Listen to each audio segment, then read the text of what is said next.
வணக்கம். Welcome to Aptech software. Aptech சாஃப்ட்வேரில் இன்றைக்கி டேக்ஸ் சம்மந்தமாக வந்திருக்கிற ஒரு நியூ அப்டேஷன்ஸ் பற்றி தான் நம்ம பார்க்க போகிறோம். பழைய வெர்ஷனில் பார்த்தீங்கன்னா நம்ம டேக்ஸ் சேஞ்ச் பண்ணோம்னா நீங்கள் சிங்கிள் ஐட்டமாகவோ அல்லது மல்டி ஐட்டமில் போய் பல்காவோ நீங்கள் டேக்ஸை சேஞ்ச் பண்ணிக்க முடியும். பட் என்னென்னா அதில் பழைய டேக்ஸ், அதாவது ஒன்ஸ் டேக்ஸை மாற்றிட்டிங்கன்னா பழைய டேக்ஸை நம்ம ட்ராக் பண்ண முடியாது. பட் புது வெர்ஷனில் பார்த்தீங்கன்னா நீங்கள் டேக்ஸை சேஞ்ச் பண்ணிட்டீங்கனாலும் பழைய டேக்ஸையும் நீங்கள் ட்ராக் பண்ண முடியும், புது டேக்ஸையும் ட்ராக் பண்ண முடியும். இதுதான் நியூ அப்டேஷனில் வந்திருக்குது. இது எப்படி பண்ணியிருக்கிறோம் அப்படிங்கிறத நீங்கள் பல்காக டேக்ஸ் சேஞ்ச் பண்ணோம்னா மாஸ்டரில், ஐட்டமில், மல்டி ஐட்டமில், ஆல்டரில் போயிட்டு இதில் நீங்கள் ஒரு எல்லா ஐட்டத்தையும் லோட் பண்ண வேணாம்னு நினச்சிங்க சொன்னீங்கன்னா ஒரு குரூப்போ பிராண்டோ ஃபில்டர் பண்ணிக்கலாம்.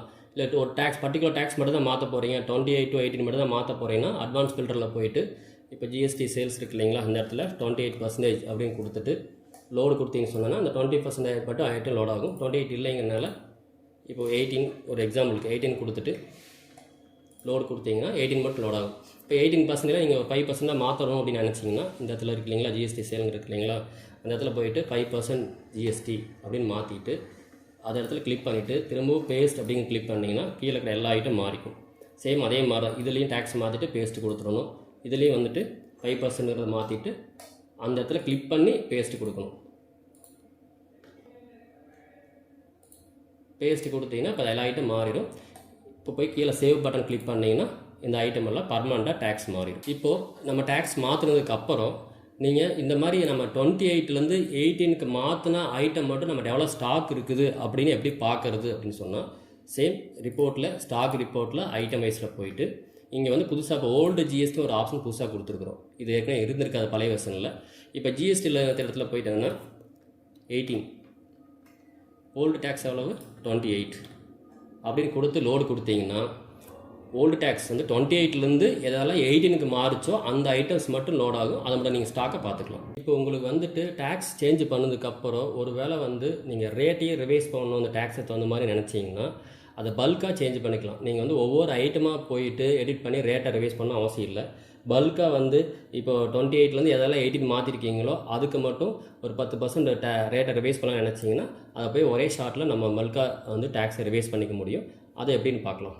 அது எப்படி பண்ணணும்னா ஃபியூச்சரில் போயிட்டு அப்டேட் மாஸ்டரில் போயிட்டு ரேட் அப்டேட்ஸ்னு ஒன்று கொடுத்துருக்கோம். இது எதுக்காகனா பியூர்லி ஃபார் பல்காக வந்து உங்களுக்கு ரேட்டை அப்படி மாற்றிக்கிறதுக்காக. என்ன பண்ணணும்னா ரேட் ஃப்ரம் இருக்கு இல்லைங்களா, அதில் போயிட்டு sales rate update to sales rate தான். திரும்பவும் சேல்ஸ் ரேட்டை தான் நம்ம மாற்றி ஸ்டோர் பண்ண போகிறதுனால சேல்ஸ் ரேட்லேயே அதையே ரிப்பீட் பண்ணிக்கோங்க. இப்போ இந்த பர்சன்டேஜுங்கிறதுனா நீங்கள் ஆட் பண்ணுற மாதிரி இருந்தால் 10% ஆட் பண்ணால் 10 கொடுக்கலாம். இல்லை 10% டிஸ்கவுண்ட் பண்ணுற மாதிரி இருந்ததுன்னா -10 அப்படின்னு கொடுத்தீங்கன்னா சேல்ஸ் ரேட் இப்போ என்ன சேல்ஸ் ரேட் இருக்குதோ அதிலிருந்து 10% மைனஸ் ஆகி அகைன் அதே சேல்ஸ் ரேட்லேயே அப்டேட் ஆகும். இப்போ எல்லா ஐட்டத்துக்கு வேண்டாம், எதெல்லாம் டேக்ஸ் மாறி இருக்குதோ அது மட்டும் உங்களுக்கு பண்ணினா போதுமானது அப்படின்னு நினச்சிங்கன்னா இதில் போய்ட்டு ஓல்டு டேக்ஸில் 28%, நியூ டேக்ஸில் 18% அப்படின்னா 28லேருந்து எதெல்லாம் 18 மாறிச்சோ அந்த ஐட்டத்தை மட்டும் நம்ம ரேட் மாற்ற போகிறோம் அப்படின்னு அர்த்தம். இதில் ஏதாவது பர்டிகுலர் குரூப்போ பிராண்டாக மட்டும் மாற்றினா போதும்னு நினச்சிங்கன்னா இதில் நீங்கள் ஃபில்டர் கொடுத்துருக்குறோம், அதில் நீங்கள் ஃபில்டர்லாம் எடுத்துக்கலாம். ஃபில்டர் பண்ணிவிட்டு லோட் பண்ணி அது மட்டும் லோட் ஆகும். இப்போ லோடு கொடுத்தீங்கன்னா அந்த மாதிரி ஐட்டம் மட்டும் லோட் ஆகும். இதில் இப்போ டேட்டா இல்லாதனால வரல உங்களுக்கு. லோட் பண்ணதுக்கப்புறம் அது என்ன ரேட் மாறிக்கும் காட்டும். அதுக்கப்புறம் அப்டேட் ரேட் சேல்ஸ் ரேட் கொடுத்தீங்கன்னா அந்த ரேட்டு போய் உங்களுக்கு வந்து மாஸ்டரில் அப்டேட் ஆகிடும். இதே மாதிரி இப்போ நம்ம டேக்ஸ் மாற்றிட்டோம், என்னென்ன ஐட்டமெல்லாம் வந்துட்டு நம்ம வந்து டேக்ஸ் வந்து மாற்றிருக்கிறோம் அப்படின்னு அந்த ஐட்டத்தோட லிஸ்ட்டு பார்க்கணும்னு நினச்சிங்கன்னா இது அகைன் மாஸ்டரில் ஐட்டமில் டிஸ்பிளேல போயிட்டு இதில் பார்த்தீங்கன்னா ஓல்டு ஜிஎஸ்டி 28%, நியூ ஜிஎஸ்டி 18% அப்படின்னு கொடுத்துட்டு லோடு கொடுத்தீங்கன்னா என்ன ஆகுன்னா என்னென்ன ஐட்டம்லாம் நம்ம 28லேருந்து 18க்கு மாற்றணுமோ அந்த ஐட்டத்தோட லிஸ்ட்டு மட்டும் வந்துடும். அந்த லிஸ்ட்டில் நம்ம எடுத்துக்கலாம். ஸோ இப்போ வந்து நம்ம பார்த்தது என்னென்னா எப்படி ஓல்டு டேக்ஸ் வந்து நியூ டேக்ஸ் மாற்றுறோம், எப்படி ரிப்போர்ட்ஸ் நம்ம எடுக்கிறோங்கிறதெல்லாம் பார்த்துட்டோம். இன்னொரு விஷயத்தில் இருக்குது என்னென்னா இப்போ வந்து நீங்கள் ஒரு வேளை வந்து இன்றைக்கி டேக்ஸை மாற்றுறீங்க அப்படின்னு சொன்னீங்கன்னா இன்னையிலேருந்து நியூ டேக்ஸில் தான் பில்லிங் ஆகும். அது சேல்ஸ் ஆகட்டும், பர்ச்சேஸ் ஆகட்டும், நியூ டேக்ஸில் வரும். ஒரு வேளை பழைய டேட்டில் போய் பில் பண்ணால் எனக்கு பழைய டேக்ஸில் வரணும், இந்த டேட்டில் இன்றைக்கி டேட்லேருந்து பில் பண்ண மாட்டேன் எனக்கு புது டேக்ஸில் வரணும் அப்படின்னு நினச்சிங்கன்னா ஃபியூச்சர்ஸில் செட்டிங்ஸில் ஜென்ரலில் போயிட்டு டேக்ஸ் அப்படின்னு இருக்குது இல்லைங்களா, அதில் போனீங்கன்னா நியூ டேக்ஸ் எஃபெக்ட் டேட்னு ஒன்று கொடுத்துருப்போம். இதை டிக் பண்ணி சேவ் பண்ணிட்டீங்கன்னா நீங்கள் டேக்ஸை மாற்றுறீங்க இல்லைங்களா, மாற்றும்போது இந்த மல்டி ஐட்டம் ஆல்டரில் இந்த டேக்ஸை மாற்றுறப்போ இப்போ 15 மாற்றிட்டு பக்கத்தில் எஃபெக்டிவ் டேட் தரணும். இப்போ 22/9/2025 ஒரு டேட்டை கொடுத்துட்டிங்கன்னா எல்லா ஐட்டத்தையும் தரணும். 22/9/2025 அப்படின்னு சொல்லிட்டு இது சேம் அதே மாதிரியே ஃபஸ்ட் ஐட்டம் மட்டும் கொடுத்துட்டு பேஸ்ட் கொடுத்துட்டு மற்ற ஐட்டத்துக்கெல்லாம் வந்துடும்.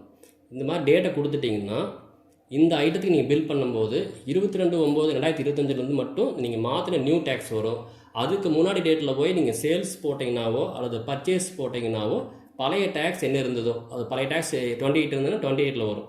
நியூ டேக்ஸ் வந்து 18 மாறி இருந்தீங்கன்னா இந்த டேட்லேருந்து 18 பில் ஆகும்.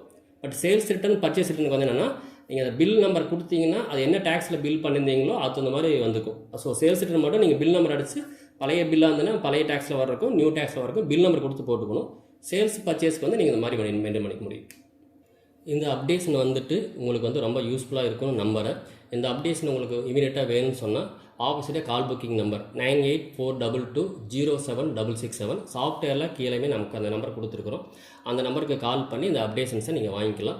இந்த மாதிரி தொடர்ந்து ஆப்டெக் சாஃப்ட்வேரில் என்ன அப்டேஷன்ஸ் வருதுன்னு நீங்கள் தெரிஞ்சுக்கணும், அந்த நோட்டிஃபிகேஷன் வேணும்னு ஆசைப்பட்டீங்கன்னா கீழே இருக்கிற சப்ஸ்கிரைப் பட்டனை கிளிக் பண்ணிவிட்டு பெல் பட்டனை கிளிக் பண்ணிக்கோங்க. தேங்க்யூ.